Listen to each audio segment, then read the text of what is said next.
What happens if Arizona's governor dies in office, becomes incapacitated, is impeached and removed, or resigns to pursue other ventures? Who takes over? In most states, the first in line to succeed the governor is the lieutenant governor. Almost all lieutenant governors are elected, many on the same party ticket with the governor to ensure the same political party is the first in line, while other lieutenant governors are elected separately. And in a few cases, the lieutenant governors are in essence selected by the state legislature. But regardless of how they are chosen, only a few states do not have an office of lieutenant governor. Arizona is one of those states, which brings me back to my original question. Who becomes governor in the case of the death, resignation, or removal of the governor? According to the state constitution, that honor falls to the Secretary of State, who until such an occasion serves as the chief elections officer and clerk of the state.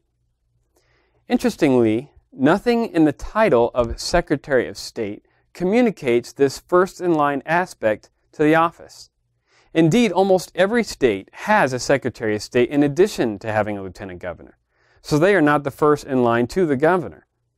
In addition, there is relatively little that the Secretary of State does that prepares it to be the chief executive of an entire state should there be a vacancy in the governor's office.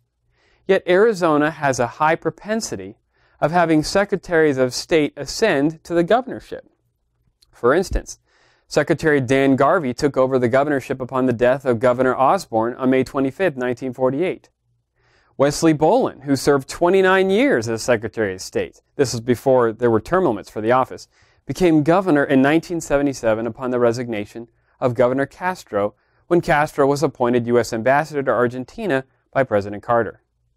Then, when Governor Mecum was impeached and ousted from office in 1988, Secretary Rose Mofford ascended to the governorship, making her the first woman to hold the office. In 1997, Secretary Jane D. Hull, who earlier in her political career was the first woman elected Speaker of the Arizona House of Representatives, became governor upon the resignation of Governor Fife Symington when he landed in some legal troubles. In January 2009, after Governor Janet Napolitano was confirmed as President Obama's Homeland Security Director and thus resigned as Arizona's governor, Secretary Jan Brewer became governor, making her the fifth Secretary of State to succeed to the governor's office midterm. Indeed, 5 of the last 10 Secretaries of State went on to become governor, and of those 5, 4 became governor through the line of succession, as opposed to a regular election. The truth is, Arizona has a high propensity of governors not finishing out their elected terms due to one reason or another. In fact, Wesley Bolin, who took over when Governor Castro resigned to become ambassador, himself died in office just the following year. In that situation, the Attorney General, Bruce Babbitt, had to take over, since the Attorney General is next in line for governor after the Secretary of State. So should Arizona join the rest of the country in creating a lieutenant governor?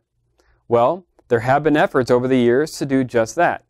Such a change would require an amendment to our state constitution, which requires a vote of the people.